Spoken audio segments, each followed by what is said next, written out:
Today's lesson is Economic Bubbles, a lesson from history.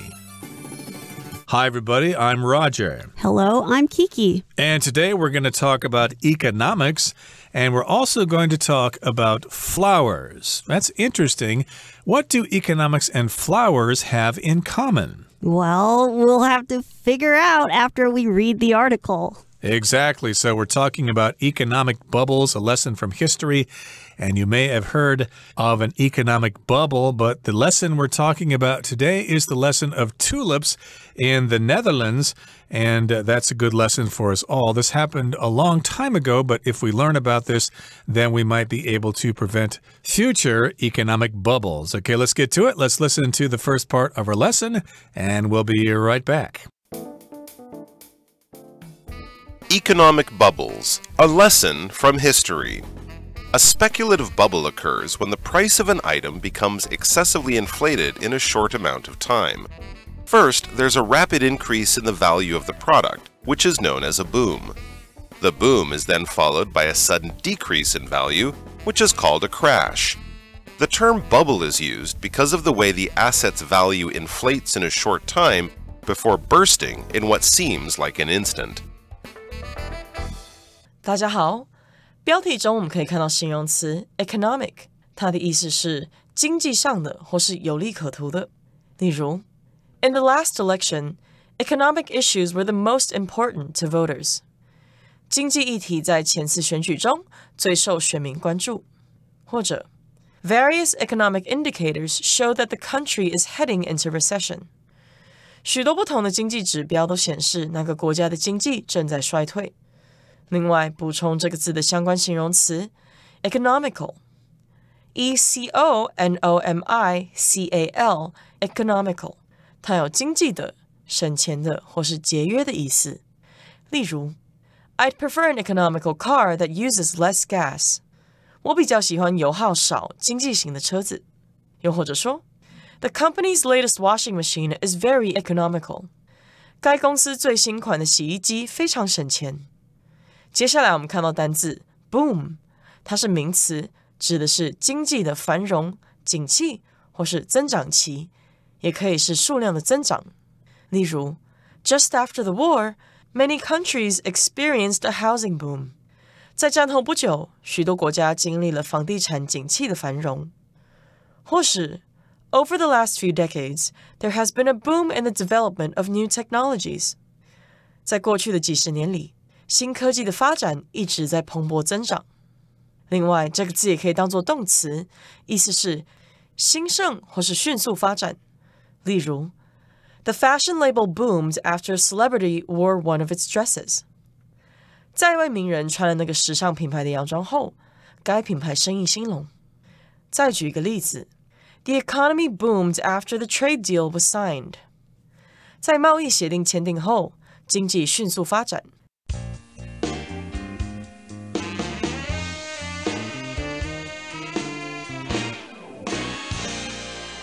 Now, in the title here, we've got the word economic. That's the adjective for economics, which is the study of money in society, how people make the money, what they spend it on, consumer trends and all that sort of stuff. And that's economics. But we're talking about economic bubbles. A bubble, of course, is something that expands rather quickly. And I think there was a big bubble in the early 2000s, I guess. The housing bubble that burst, or the dot-com bubble. Maybe you've heard of that as well. When people basically overvalued something, but there wasn't enough money to support it, and there wasn't enough demand, so prices crashed quickly, and a lot of people went broke. Right, and we start off the article with a speculative bubble occurs when the price of an item becomes excessively inflated in a short amount of time. So here we have the word speculative, okay? So in investment terms, so in finance specifically, it means that you're investing something, you're about to put money in something, even though you know that there might be a very high risk of loss, okay? So that's in investment terms. But when we look at speculative in a different way, it's also to be able to form an opinion of something, but you might not have all the facts, okay? So in this this case, a speculative bubble. You're putting a lot of money into this industry, but you don't really have all the facts. You think that, oh, they're putting a lot of money in the tulips, so it must be making a lot of money. I want to put a lot of money into it. But I don't really have all the facts, and I might lose a lot of money. So this is your speculative bubble. Right. So the verb is to speculate, which means to make a guess about what's going to happen in the future, even though you don't have a lot of evidence. So this is a speculative bubble when they think something's going to make a lot of money, but it doesn't actually make a lot of money. People don't really care about it, and the price goes down, and you lose a lot of money on your investment.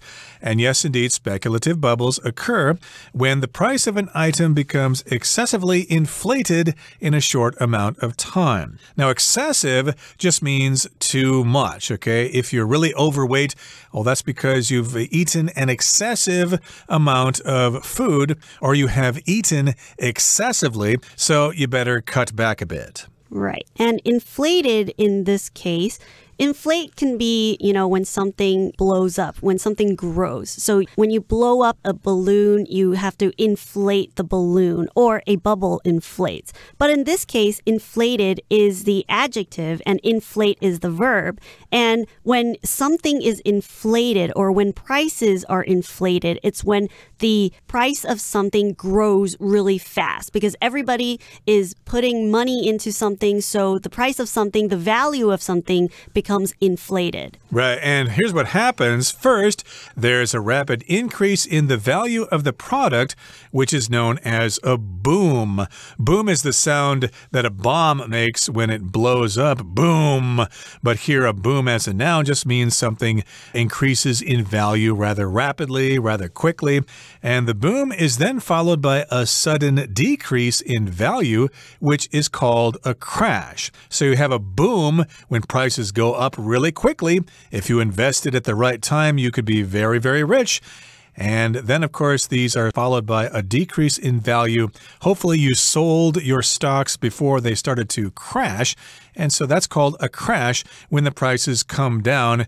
If you still had your money invested, tough luck, pal. You're broke now. You are going to become homeless very soon. And the term bubble is used because of the way the asset's value inflates in a short time before bursting in what seems like an instant. So because everybody is putting all this money into this one thing, okay, so there's a sudden boom, there's a sudden rise in its value, and because everybody's putting money in the same thing, and then it crashes and the bubble bursts. Indeed, and of course we've got the asset here, the thing you're investing in. Your assets are all the things of value that you own, your stocks, your bank accounts, your property, your jewelry, your gold, etc. Those are your assets.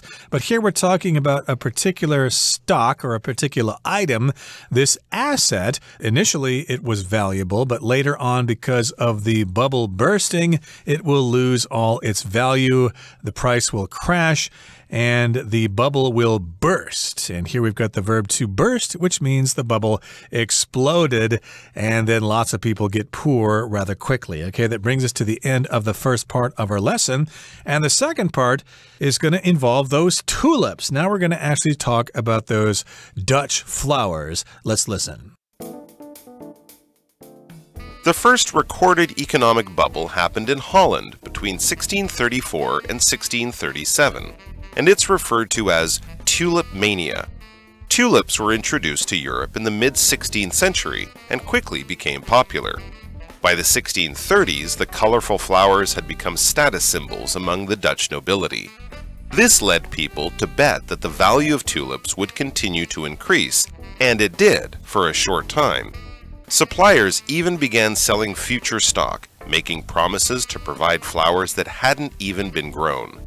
Over 3 years, the cost of tulips shot up incredibly fast. Some bulbs were traded for livestock, while the rarest varieties were sold for hundreds of thousands of dollars. However, as tulips grew in popularity, so did the number of people growing them to make a profit. In the spring of 1637, the market hit a tipping point. People suddenly realized that tulips weren't as rare or as special as they had previously thought.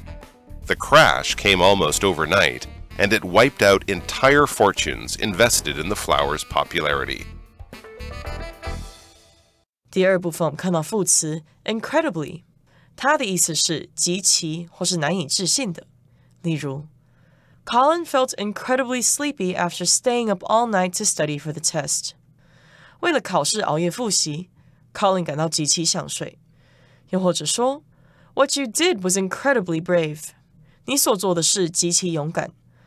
另外补充这个字的相关形容词 incredible， incredible incredible 表示极好的或是惊人的。例如 That movie was incredible. I saw it 5 times. 那部电影实在是太棒了，我看了5遍。再举一个例子 The patient made an incredible recovery just 3 days after the accident. 那位病人在意外事故的3天后，展现了惊人的复原力。最后我们看到单字 livestock， 它是名词，指的是家畜或是牲畜。例如 Henry refused to leave his livestock behind during the flood. Henry 拒绝在洪水期间把他的牲畜留下。或是 The farmer moved his livestock into the barn in preparation for the storm. 农夫把他的牲畜转移到谷仓里，好为了暴风雨做准备。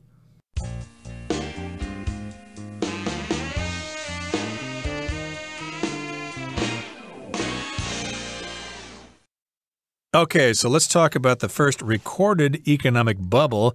That happened in Holland between 1634 and 1637, and it's referred to as tulip mania. All right, so this second part, we start talking about something called the tulip mania. So when you say something is something mania, mania is like when something occurs, you know, suddenly everybody's really interested in this thing. So tulips are a type of flower. It's really colorful. There's lots of different colors and it's like a bulb type of flower. So tulip mania is when everybody goes crazy about these tulips. So this first recorded economic bubble that happened in the Netherlands, in Holland, it is referred to as tulip mania. So they called this bubble, which is referred to as the tulip mania. Right. When I was younger, of course, some people referred to me as the spider because I have kind of long arms and long legs. So they called me the spider, or they referred to me as the spider.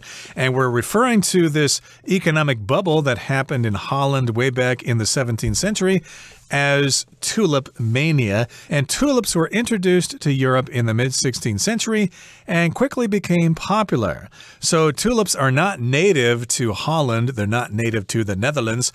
Tulips were introduced to Europe in the middle of the 16th century, which would be the 1500s, and they quickly became popular. That's not surprising. Tulips are very pretty flowers. Right. And they were so pretty that they used these flowers to represent a symbol among the Dutch nobility. Okay, so by the 1630s, the colorful flowers had become status symbols among the Dutch nobility. So among the rich people or the higher class people, they wanted to use these flowers to show how rich they are. They wanted to show that they were of the upper class, that they were very high class, because as we found out, that these colors, they were imported from somewhere else, which means that usually if something is imported, it's expensive, right? So if they import it, that means they have money to spend. And because tulips are so colorful, there are so many different colors, it's really beautiful and it's really pretty, and they can represent so many different things that the Dutch nobility used this as a symbol to show how rich they were. And this led people to bet that the value of tulips would continue to increase, and it did for a short time. Now, here we've got the word bet. That's what you do when you gamble. And yes, investing in stocks is a kind of gambling. You just don't know if you're going to win or lose. And when you're betting on something, you're really guessing if this thing is going to turn the way that you want it to be. So you're guessing that maybe these tulips are going to be worth a lot of money. So I'm going to put more money into it. So I'm betting that the value of these tulips are going to increase. And of course, we also see that you can also make simple bets with your friends. It doesn't necessarily have to involve money.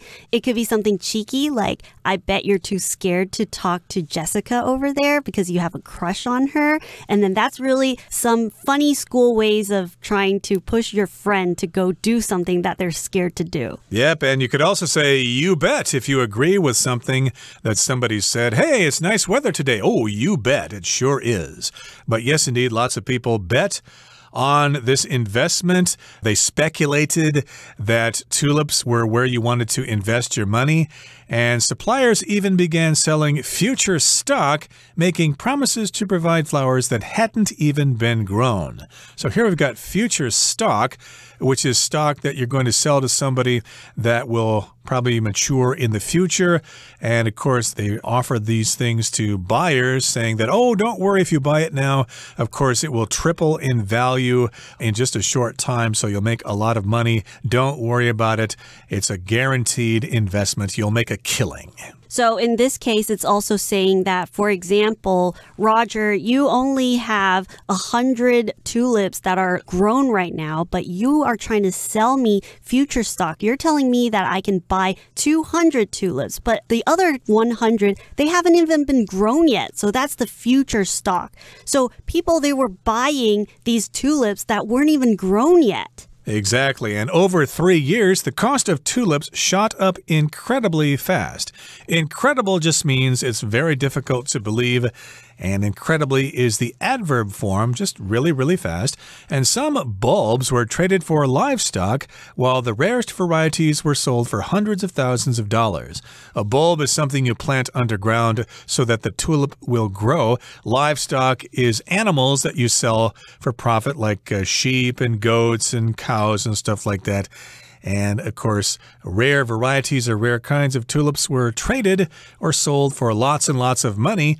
However, as tulips grew in popularity, so did the number of people growing them to make a profit. So everybody was on the bandwagon at that point. Everybody was going to lose out eventually. In the spring of 1637, the market hit a tipping point. So in 1637, that's when the tulip market, that's when the tulips, they started to go down from there. That's the tipping point. Something made the situation change. People suddenly realized that tulips weren't as rare or special as they had previously thought because everybody was growing them. Everyone was selling them now. So the crash came almost overnight, and it wiped out entire fortunes invested in the flowers' popularity. So at one time, tulips were special, and later on, they were just too common for people to bother with. Okay, that brings us to the end of the second part of our lesson for today. Let's listen to the third and final part now. As tulip mania illustrates, when too many people begin making speculative investments during a boom, the supply of an item can soon exceed the demand for it. This leads to oversupply, which can trigger a rapid realization that the price does not reflect the item's actual value. The subsequent crash thus constitutes a natural and necessary market correction. Okay, in the third part, of course, we're talking about the tulip mania. That's what we've been talking about when people speculated that tulips would be a good investment, so they spent lots of money on future stocks. But, of course, the bubble burst and the prices of tulips crashed, and lots of people were stuck with worthless flowers that basically had to be plowed underground and used as fertilizer. And as tulip mania illustrates, or as it shows us, when too many people begin making speculative investments during a boom, the supply of an item can soon exceed the demand for it. Yes, indeed, it's all about the law of supply and demand. Which leads to an oversupply. Because there is so much demand for the tulips, people start supplying too much of it that the value drops, which can trigger a rapid realization that the price does not reflect the item's actual value. So because because there's an oversupply of tulips now, it's not worth that much money anymore because everybody is growing it. So the value of the tulips will decrease. And a rapid realization means that suddenly everybody that was once investing on these tulips, they realize, hey, this tulip is actually not worth that much. So we shouldn't be paying that much and we shouldn't be investing this much on tulips. So a realization is when you find something out, when you find the truth out about a certain situation and it makes you change your mind about something. Yeah, when I was in high school, I wanted to become a rock and roll star, but in college, I had a big realization. I sucked at the guitar. I was no good, and I gave up that dream. It was a big realization, and then I got realistic after that. So yes, this is a big realization that happens quickly, and the price does not reflect its actual value, and the subsequent crash thus constitutes a natural and necessary market correction. So if something's subsequent, that means something that follows after something else. You could say the following crash or the subsequent crash that happens as a result of overvaluing something, well, that constitutes a natural and necessary market correction. To constitute means to make up, okay? Like the U.S. Constitution is a document that includes lots of laws and ideas all together in one place. Okay, that brings us to the end of our lesson for today. Here comes Hanny.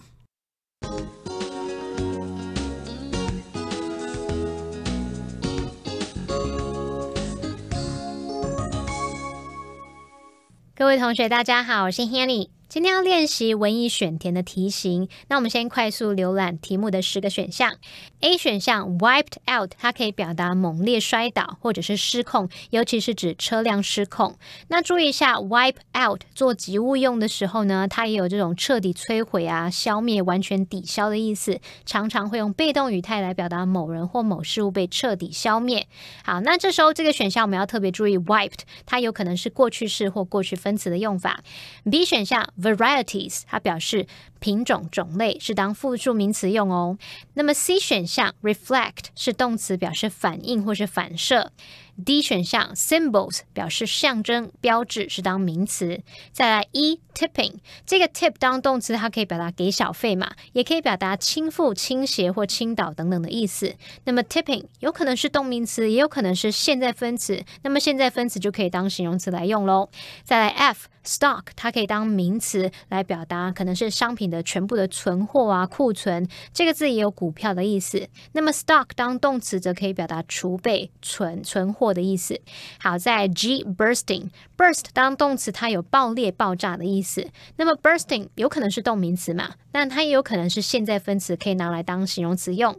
再来 H profit 当名词可以表达利润或者是盈利，那么当动词则表达获利的意思。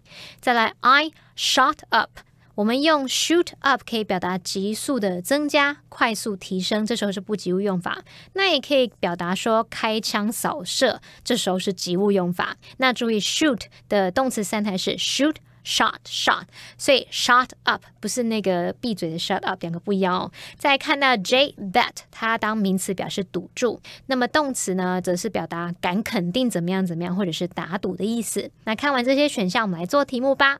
好，首先第一题，他说 The term bubble is used because of the way the asset's value inflates in a short time before 空格 in what seems like an instant。 使用泡沫这个词是因为资产价值在短时间内膨胀后，又似乎在瞬间怎么样？那么空格前面是 before， 之后是 in what seems like an instant。 从句子结构来看， before 后面应该就是省略的主词，然后要接个现在分词，所以空格里面我们看到符合的选项有 E tipping 或者是 G bursting。 那这题关键字在于 bubble 泡泡、泡沫，以泡泡突然破裂去描述这个资产价值暴跌，所以我们正确答案就是选 G bursting。 在第二题 By the 1630s, the colorful flowers had become status 空格 among the Dutch nobility。 我们看到空格前面有主词 the colorful flowers， 还有动词 had become， 然后呢后面是介系词片语 among the Dutch nobility。 我们从句子结构判断，空格前面的名词 status 是身份地位的意思嘛。那么 status 它可能是另一个名词的修饰语，这时候我们空格里面就要填入另外一个名词咯。那么它也有可能是当受词用，这时候呢，我们空格里面就要填入一个分词来描述 status。不过从选项和句意来判断呢，空格里面应该是要用另外一个复数名词。那符合文法的选项就有 B varieties 还有 D symbols。那我们用 status symbols 就可以表达地位的象征，符合语义，所以答案就选 D symbols。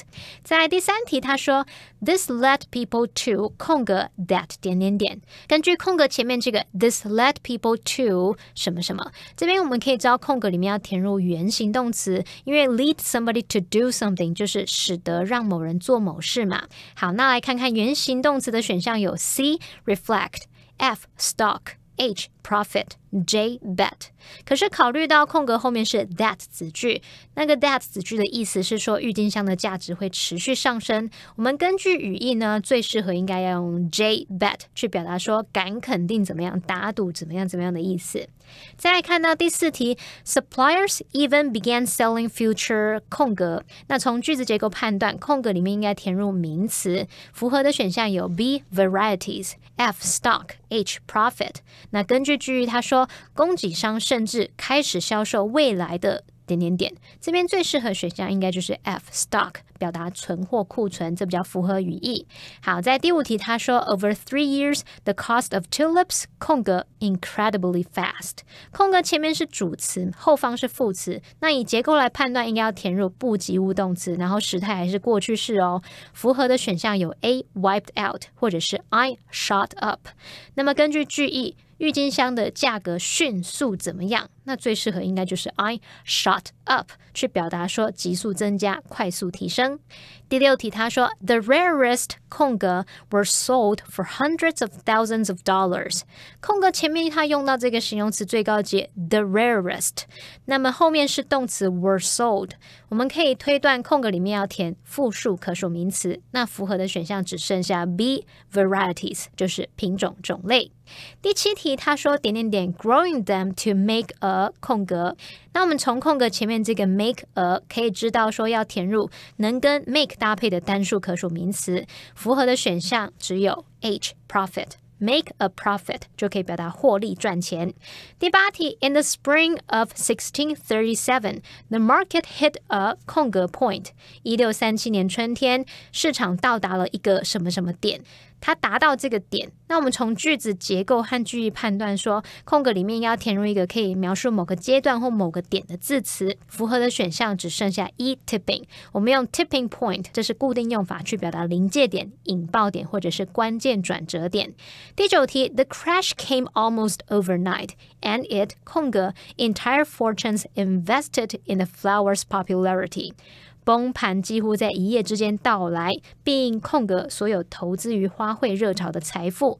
根据句子判断，空格里面应该填入过去式的及物动词，那么选项只剩下 A wiped out。 它当及物用的时候可以表达彻底摧毁啊、消灭或者是完全抵消，在这边也符合句意，所以就是正确答案哦。最后第10题他说 The price does not 空格 the item's actual value。 空格前面是助动词 does not， 后面是名词 the item's actual value。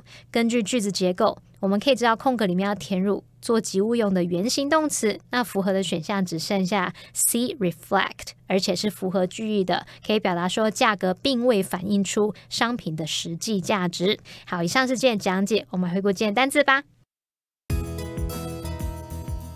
Economic. Taiwan's economic growth has been aided by significant government spending. Excessively. Mrs. Olson called the police on her neighbor for playing excessively loud music. Boom.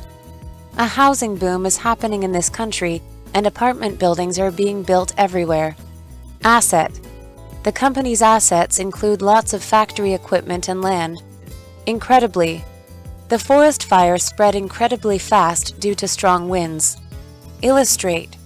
The recent robberies illustrate the need for more police in the area. Subsequent.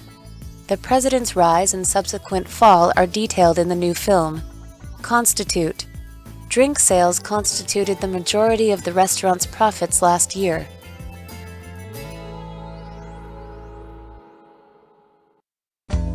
Well, that brings us to the end of another edition of our program, and please make sure you join us again next time. From all of us here, I am Roger. I am Kiki. See you next time.